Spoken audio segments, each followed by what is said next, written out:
Wewe na mimi tunatumia simu zetu na tunatazama vitu vingi sana kwenye mitandao ya kijamii na kwenye majukwaa ya kidijitali. Changamoto kubwa ni kwamba content hizi ambazo zinatokana na AI sloppy, ambazo hazina maana yoyote, lengo lake ni kuchukua attention yako, ukiwa unazipendelea kuzitazama kila siku na kila wakati, ukawa unazicomment, unazitazama, unazisave, matokeo yake algorithm ya kwenye simu yako inasema wewe hivi ndivyo vitu ambavyo unavipenda.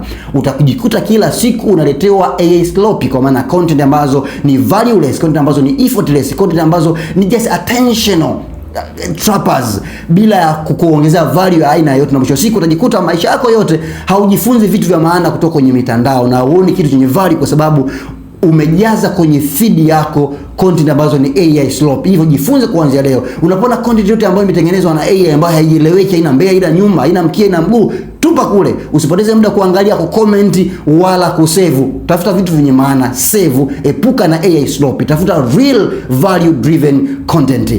Comment hapo chini neno AI sloppy kama nimekusaidia. Sitaki masiala katika hili.